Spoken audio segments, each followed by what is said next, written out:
2014 IPL 7వ season King Elevens Punjab versus Chennai Super Kings మధ్య qualifier 2 match.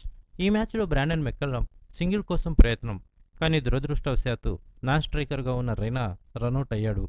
ఈ రనౌట్ రైనాకి చెన్నై సూపర్ కింగ్స్ టీంకి ఎంత నష్టం కలిగించిందో అందరికీ తెలిసిందే.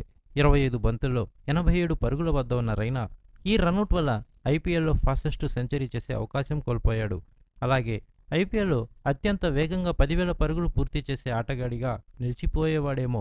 కానీ ఈ ఒక్క రన్అట్ జరగకపోయుంటే పరిస్థితి మరోలా ఉండేది. ఇలా ఐపీఎల్లో అనేక సంఘటనలు అలా జరగకపోయుంటే బాగుండిందేమో అనే ప్రశ్నలు మన మదిలో ప్రశ్నలుగా మిగిలిపోతూ ఉంటాయి. ఐపీఎల్ 2025 18వ సీజన్ ఇప్పటికీ ఐపీఎల్ సక్సెస్ఫుల్గా 17 సీజన్లను పూర్తి చేసుకుంది. ఈ సీజన్లలో అనేక సంఘటనలు ఎన్నో మధుర జ్ఞాపకాలను మనకు అందించాయి. అందులో కొన్ని సంఘటనలు అలా జరగకపోయుంటే పరిస్థితి ఎలా ఉంటుంది అనే ప్రశ్నలకు సమాధానంగా మన క్రికెట్ తెలుగు ఛానల్ ద్వారా ఈ వీడియోలో తెలుసుకుందాం. ఐపీఎల్ చరిత్రలో ఎన్నో మధుర క్షణాలు ఉన్నాయి. ఐపీఎల్ 18వ సీజన్కి చేరుకున్నాం. అయితే యాదృచ్ఛికం ఏమిటంటే ఐపీఎల్ టోర్నమెంట్లోనే ఒక గొప్ప బ్యాట్స్మెన్ జెర్సీ నెంబర్ కూడా 18. అంతేకాదు ఐపీఎల్ 18 సీజన్లు ఆడిన మ్యాచ్లన్నీ ఒకే ఫ్రాంచైజీ తరపున ఆడిన ఆటగాడు. ఐపీఎల్లో ఇప్పటి వరకు మరే ఫ్రాంచైజీ జెర్సీని ధరించకుండా ఇప్పటి వరకు రాయల్ ఛాలెంజర్స్ బెంగళూరు తరపునే ఆడుతున్న యోధుడు.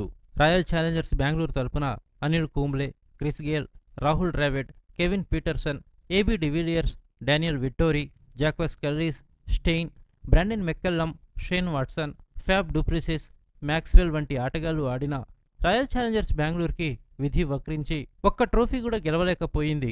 ఎన్నో ట్రోల్స్, ఎన్నో అవమానాలను ఎదుర్కొంది. ఫ్రాంచైజీ ఎందరో ఆటగాళ్లను వదులుకుంటూ వచ్చింది. కానీ ఒక్క ఆటగాడిని మాత్రం ఫ్రాంచైజీ ఎప్పుడూ వదులుకోలేదు. కెరియర్ పీక్లో ఉన్న ప్రతి ఆక్షన్లో ఆ ఆటగాడిని రిటైన్ చేసుకుంది. ఆ ఆటగాడే కింగ్ కోహ్లీ. కోహ్లీ కూడా బెంగళూరుని ఎప్పుడూ విడలేదు. అయితే ఒకవేళ రాయల్ ఛాలెంజర్స్ బెంగళూరు కోహ్లీని రిటైన్ చేసుకోకపోతే విరాట్ మరో జెర్సీతో ఆడి ఉంటే బెంగళూరు ఐపీఎల్లో ఇంత ఫేవరెట్ టీమ్గా ఉండేదా? బెంగళూరు ట్రోఫీ గెలిచినా గెలవకపోయినా ఒక్క విషయంలో మాత్రం వేరే లెవెల్కి చేరుకుందని చెప్పవచ్చు. అదే Virat brand, fans following. Virat అనే బ్రాండ్ బెంగళూరుని వేరే స్థాయికి తీసుకెళ్లాడని చెప్పవచ్చు. ఏ ఐపీఎల్ టీంకి లేనటువంటి అత్యంత నమ్మకమైన అభిమానులను ఒక్క బెంగళూరు మాత్రమే సంపాదించుకోగలిగింది. ఇంతటి ఫ్యాన్స్ ఫాలోయింగ్కి ప్రధాన కారణం విరాట్ కోహ్లీ. ఒకవేళ రాయల్ ఛాలెంజర్స్ బెంగళూరు విరాట్ను ఎప్పుడైనా రిటైన్ చేసుకోకపోయి ఉంటే ఐపీఎల్లో బెంగళూరు ఈ స్థానానికి చేరుకునేదా? విరాట్ వేరే టీం తరపున ఆడి ఉంటే ఐపీఎల్ ట్రోఫీని అందుకునేవాడా?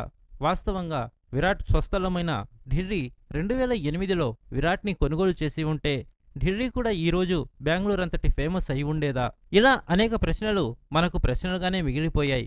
కానీ వాస్తవానికి విరాట్ కోహ్లీ మరియు రాయల్ ఛాలెంజర్స్ బెంగళూరుల మధ్య విడదీయరాని బంధం ఉంది. రాయల్ ఛాలెంజర్స్ బెంగళూరు అంటే కోహ్లీ, కోహ్లీ అంటే రాయల్ ఛాలెంజర్స్ బెంగళూరు అనే విధంగా మారిపోయింది. ఫ్రెండ్స్, ఏది ఏమైనా ఈ 18వ సీజన్లో అయినా 18వ నెంబర్ జెర్సీతో విరాట్ కోహ్లీ ట్రోఫీని అందుకోవాలని ఆశిద్దాం.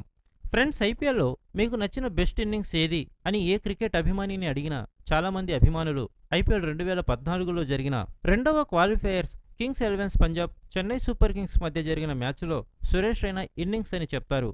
ఈ మ్యాచ్లో మొదట బ్యాటింగ్ చేసిన పంజాబ్ 226 పరుగులు చేసింది. ఇక ఛేజింగ్కు దిగిన చెన్నై సూపర్ కింగ్స్ మొదటి 4 ఓవర్లలో 50 పరుగులు చేసింది. 6 ఓవర్లలో 100 పరుగులకు చేరుకుంది.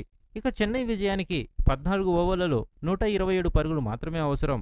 కానీ బ్రాండన్ మెక్కల్లమ్ తన మొదటి బంతిని ఆడుతున్నప్పుడు కవల నుండి తేలికపాటి షాట్ కొట్టాడు. దానికి సింగిల్ తీయడానికి సురేష్ రైనా ప్రయత్నించాడు. అయితే ఇప్పటికీ అర్థం కాని ప్రశ్న ఏమిటంటే ఒక పక్క బంతి జార్జ్ బెయిలీ చేతిలో ఉందని తెలిసిన తర్వాత కూడా సురేష్ రైనా ఎందుకంత పెద్ద రిస్క్ తీసుకున్నాడు? బంతి నేరుగా త్రో చేయడంతో స్టంప్స్పై డైరెక్ట్ హిట్ కొట్టేశాడు. ఆ డైరెక్ట్ హిట్ రైనా ఇన్నింగ్స్ని ముగించింది. కానీ అలా కాకుండా ఆ బాల్ డైరెక్ట్ హిట్ కాకపోయి ఉంటే, రైనా సింగిల్ కోసం పరిగెత్తకపోయి ఉంటే ఐపీఎల్లోనే మొదటి వేగవంతమైన సెంచరీ రికార్డ్ నమోదు చేసేవాడేమో. ఈ ఇన్నింగ్స్లో రైనా 16 బంతుల్లో 50 పరుగులు, కేవలం 25 బంతుల్లో 348 స్ట్రైక్ రేటుతో 6 సిక్స్లు, 12 ఫోర్లతో 87 పరుగులు చేశాడు. ఇక మరోపక్క రైనా ఉండుంటే చెన్నై ఈ మ్యాచ్ను కోల్పోయేది కాదు.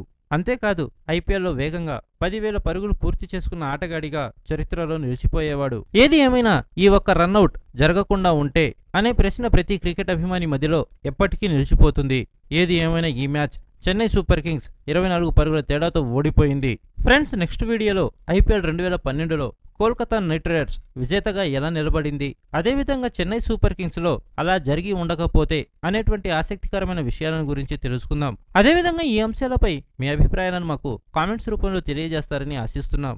ఇలాంటి లేటెస్ట్ క్రికెట్ వీడియోల కోసం మా ఛానల్ని సబ్స్క్రైబ్ చేసుకోండి. అదేవిధంగా వీడియో నచ్చితే లైక్ చేయండి, షేర్ చేయండి. Thanks for watching. మరో కొత్త వీడియోతో మళ్ళీ కలుద్దాం.